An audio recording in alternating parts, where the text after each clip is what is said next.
Welcome to the Akashic Reading Podcast, presented by AkashicReading.com, the place where you can learn to access your soul's wisdom, or at least stop digging the hole any deeper. I'm your host, Terry Uktana, and today we'll be discussing the effects of trauma in our lives, the ways in which we defend ourselves from its impacts, and what we can do to heal so we can move forward as whole, more experienced, and wiser beings. When we come into an embodied life, we don't bring everything we are. We bring what we need. Like a rubber band, we stretch ourselves into encased existence, some of us here, the rest of us remaining in the Akashics. The less of us is embodied, the more the body can cause us to forget who we truly are. This isn't a failing, but a feature. As we expend huge amounts of effort preparing for embodied life, then living it in order to achieve our goals in whole or in part, mostly in part, remembrance of another way of being can cause an unwanted disruption.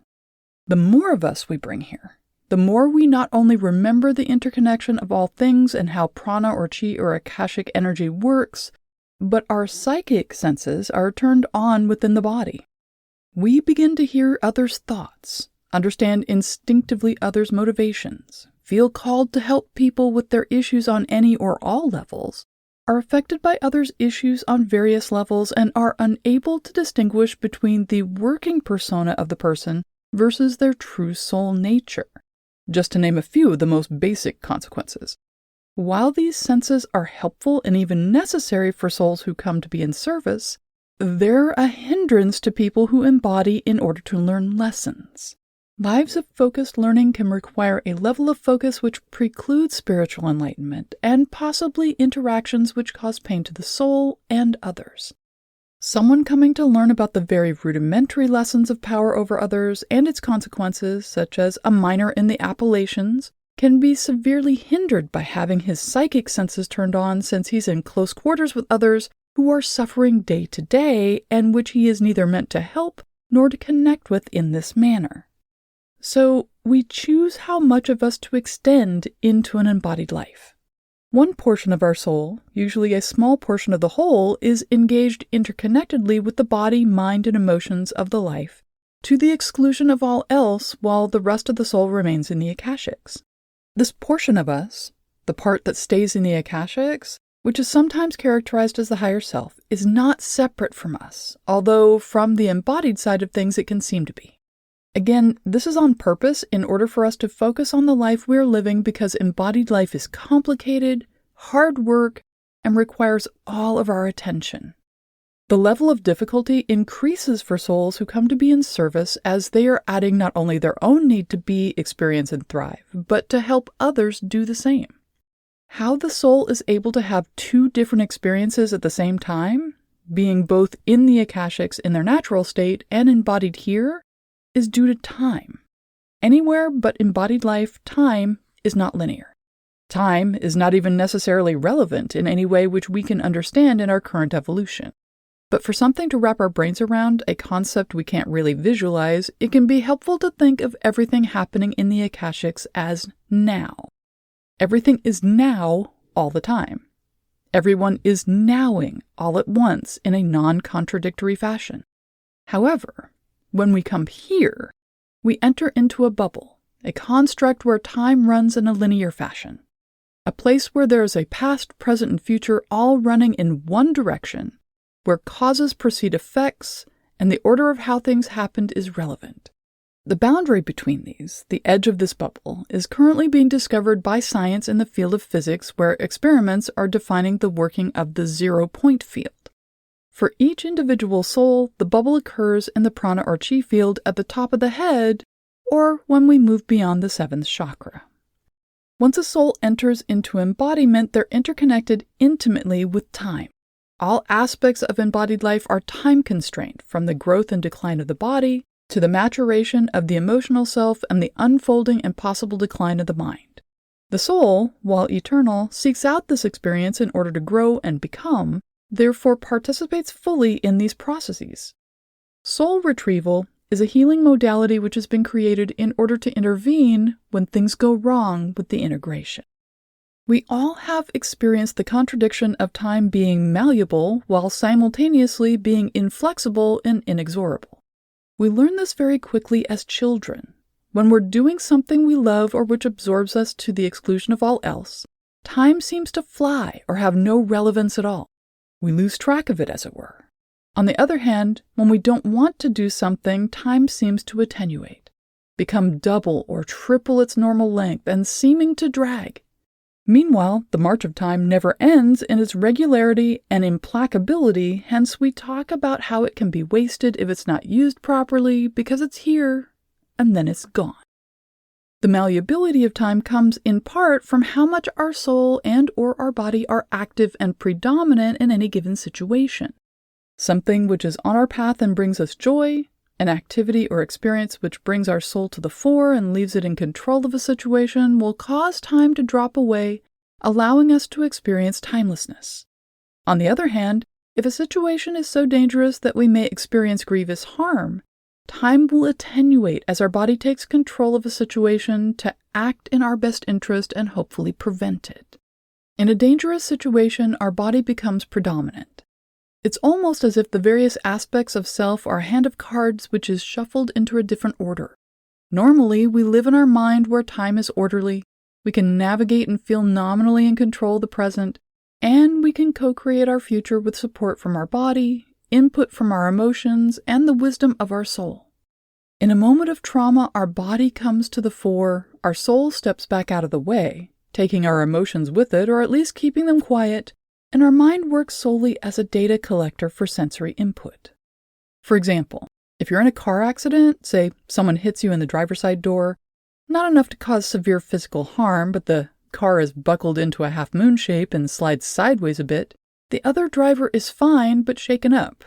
And in these moments, you can feel your mind has stepped back. The body takes over. Everything goes on autopilot as we take stock of our own health, the state of the car, where we are, and what we need to do next. We react as necessary to get ourselves and others out of harm's way, to get the cars out of the way of traffic if possible, swap information, call the police, and what have you. During all this, it's as if time has stopped or is moving completely differently from normal. It's as if we're in a bubble separate from other people and normal life. We react in a heightened state, aware of every detail, which can make the situation seem even more surreal. It's only after all the paperwork is done, the situation is over, when all the reacting and acting have played out, that time starts again. This is actually completely normal and expected. Our body is going through a 4-step dance. 1, the traumatic event, which is physical or emotional, mental or spiritual. 2, adrenalize into the fight, flight, freeze response. 3, react. And 4, recover. During step 1, the soul moves back out of the way while the body deals, and it returns in step 4 when it receives the message from the body all is well and safe. It's easy to recognize when this return occurs because time begins again. The details of what happens stop being a linear progression of necessary actions with heightened sensory input and instead start to become a story we're telling ourselves in order to make meaning of what happened. It's when we start to make sense of it all and incorporate it into ourselves, into the whole of who we are, into the tapestry of our experiences, history, and eventually wisdom. It's when memories of what happened come flooding back in, filling in the gaps, because while our minds are the physical database structure which catalogs, collates, and creates from the data we acquire, our soul is where the data actually resides. Unfortunately, or fortunately, there are times when this process doesn't work smoothly. There are times when the soul doesn't return in step 4, allowing the memories, the events, and time to flow again. We see this in survivors of genocide, hostages held over long periods of time, victims of rape or molestation, especially in traumatic situations which continue for months or years. The soul moves back in order to protect the person in the moment, but doesn't receive a signal that things are safe to return, so it doesn't. Over time, the body acclimates to its new state of being, and so the signal seems to never come. This can lead to memory gaps, incomplete or convoluted timelines, and confusion on whether events happened at all, let alone how they happened. This is not to say someone who has suffered through a traumatic event or trauma over long periods has no soul. Bodies cannot survive without souls. Nor is it true that a soul can be separated into various parts like a puzzle. Instead, what is happening is the part of the soul connected with this moment in time, or what is commonly called a soul part, becomes distinct from the whole. I call them soul moments because this is what they are, individual moments of ourselves which have become isolated unto themselves. For them, time is arrested, neither going forward nor going back, constantly in a now which they can neither change nor affect, waiting to reconnect with the living timeline which is our embodied life. The rest of our soul, the interconnected moments, remain and continue on with life. Hence, survivors can remember what happens after the events and can build a life for themselves with partners and children, careers and friends. However, those parts associated with the trauma, and there can be as many as there were incidents, remain dissociated and isolated. Akashic energy is flowing through us every moment we're alive.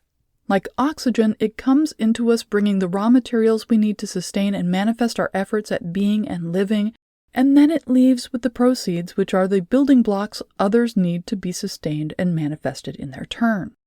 Universal Akasha flows into us through our head or crown chakra and is transformed through all our various processes into things such as cells, memories, skills, emotions, nervous system programming, actions, choices, and experiences. The results of all this, and everything else we are, go out into the world helping us co-create existence. At the same time, Earth Akasha is flowing into us through our feet or root chakra, bringing all the raw and formed materials of the embodied world, gathering our lived experiences, wisdom, and becoming, then being released back out into the universe. One of the ways in which we utilize these Akashic flows is to divide it into two strands, front and back. Imagine if you were divided a bit like a bagel, with the top of the bagel being your front side and the bottom of the bagel being your back. The top of a bagel is usually where all the good stuff is. It's where the baker puts seeds or nuts, where they drizzle cheese or put raisins in patterns and so on. Energetically, we put most of our good stuff in the front. Our faces are in the front of our heads, and we don't have eyes on stalks, so we have to turn our heads to see above, below, or behind us. Our arms can bend to work behind us with practice, but are designed for working in front. Our legs bend to create laps, which are great for holding things, rather than backwards to make us more like a table. And of course, our sexual organs and even our secondary sexual features like beards and breasts are in the front. This is why, as a side note, we don't make detailed meaning or judgments about people based on their backsides. When we see people from the back, we check to see if they have toilet paper on their shoes, if things are tucked where they should be and not if they shouldn't, and otherwise make an immediate note to fill in all the other data we need when or if they turn around. Akasha flowing through the front of us is what we use to power our day-to-day routine, to problem-solve issues, real, imagined, or just worried over, and to navigate our life in the short, medium, and long term. It's the second wind we get in the evening, the joy we feel when we succeed in something, the will we use to get through the difficult times, and the energy we use to juggle everything on our plate, even when the plate is too small, achingly empty, or seemingly non-existent. The back half of us is structural. It's what we use to support all this thinking and doing we get up to all day long. Our spine supports not only the skull, but the brain in its functioning. The arms hang off our spine via the shallow shoulder joints. Our ribs reach around from it in a protective hug. Our pelvis provides the bowl for major organs to sit in, and our legs socket into the hips, which provide not only upright support, but mobility depending on how they're utilized. The back also supports our safety and well-being through the limbic system, which includes our brainstem or lizard brain survival programming, our nervous system, including the spinal cord, which is the information and experience superhighway, and the fight-flight-freeze reactions, which are wired into our physiological systems like a fire alarm in a high-rise. Along with all this, the back is set up as a storage facility. As adults, we quickly become aware the world is an overwhelming place, and a large part of what we will do with our time is discern, sort, and manage what we do with our front-facing energies. This can be as simple as setting something aside so we can get to it later in the day when we have a moment to focus on it, or as complex as shoving something away using coping mechanisms, addictions, or dissociation. I think of this process a bit like one of the pivotal moments from Gone with the Wind, where she says, "I'll think about that tomorrow." What we can't process in the moment gets shoved down, pushed back, and stored for later. This is actually a healthy built-in process which helps us survive. If you've ever been in a fender bender or fallen suddenly, you've experienced it. After the moment of impact, time seems to stop and things become oddly fluid. Our senses become at once very broad, taking in everything, and yet narrowly focused. Our bodies seem to take over and move us through what needs to get done step by step until we can't figure out anything else to do. Then with a rush, time starts to come back and our minds start trying to make sense of all the bewildering and uncategorized data it's just been handed. We might even go through the shakes like we're cold as the nervous system purges us of the adrenaline and other no longer necessary biochemicals which the body has produced. That rush is our back giving the all-clear signal and releasing everything it had stored in the moment. All the extraneous things which might have gotten in the way of our focus on survival are now returned to the front where we can sort through and process them. But what if our back never gives the all-clear? What if we never feel safe enough or ready enough to deal? If we don't feel or are not safe physically, emotionally, or mentally for long periods of time, we create coping mechanisms in order to survive. All the things we aren't able to process in the moment, the events, problems, questions, fears, righteous fury, sorrow, pain, and truths get stored. Over time, all of this storage becomes what seems a distant memory, and our coping mechanisms take their place, turning necessary lies about who we truly are into our lived experience. What we've stored develops into triggers or repeated narratives we don't even seem to know we're repeating, or feelings of being lost, incomplete, and vague about entire aspects of ourselves. Soul retrieval is a healing modality where a practitioner can help a person retrieve these soul moments or missing aspects of ourselves and assist them in reintegrating in order to achieve wholeness of self. Many different indigenous cultures understand the need for this and have their own rituals and practices for achieving it. Some have the healer connect with the person and follow what amounts to spiritual tracks to the place where these soul moments reside in the time-space matrix. They offer a means for the soul moment to journey with them back to their person and then help the two reconnect. Others provide means for the patient to journey on their own to the area and retrieve the moment either through meditations, ceremony, or medicinal herbs which alter perception. No matter what spiritual practice is used, the basics of the process are the same. Prior to any healing work being done, the person requesting healing must be fully prepared to receive and accept the soul moment, which is returning. This moment will not only bring memories of the event, possibly triggering flashbacks and new emotional responses to current events, but also will carry emotional issues as yet unprocessed concerning the prior events and all which surrounds them. The younger the person was when the soul moment separated, the more emotional processing and maturing will be required. Once the practitioner feels the patient is prepared, they'll provide safe and sacred space for the healing. They will either journey to the area where the soul moments reside or support the patient in journeying there. It's not uncommon for practitioners to work with an animal guide or spirit being who takes them into the realm of the waiting, of the lost, and help them find the patient's moment which is ready to return. The practitioner will hold space while the soul moment is contacted, assured of its safety and its welcome, then offered a means to return. The healer or patient will return with the soul moment and help it integrate with the patient. This is usually a pleasant emotional experience of reunion which brings a feeling of well-being. After the healing session, the practitioner should do follow-up or aftercare as the process of healing actually begins in earnest once the session is successfully completed. After the moment returns and feels safe to stay, all of the information it has carried, including the emotions in the moment, the details, the fears and struggle for survival, all will come back and not necessarily in any linear fashion. In fact, the earlier the moment in a person's life, the less linear the unfolding as the data was stored and experienced in the unstructured, creative and experiential mode of the child. People who have suffered trauma in their lives can often feel lost, hollow, or if something is missing, which they can't quite put their finger on. Some who suffer in childhood can point to entire years or groups of years which are simply a blank, not because nothing happened, but because things happened which they needed to survive. They know they happened, not because they remember, but because others have told them so, or because they can feel around the blank spots, like their tongue feeling around the area where a tooth used to be. They continue to move past what happened and build the best lives they can, but there's always something missing. Some call what is missing closure. Others call it a nagging sensation of incompleteness, and still others feel as if it's the monster in the closet or the other shoe to drop. It's as if something terrible is hanging over them like impending disaster, but the something never comes. The feeling can be unbearable in its utter certainty and yet its complete absence of anything tangible. Soul retrieval is a means to begin the healing of this disconnect, to put time back into its proper order, give us back our memories, knit us back into wholeness.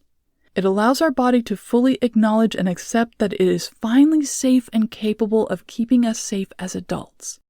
It allows our soul to come back into harmony with this embodied life and move forward towards a better life full of blessings. It's not for the faint of heart, but it can be exactly what we need to put all the pieces into place.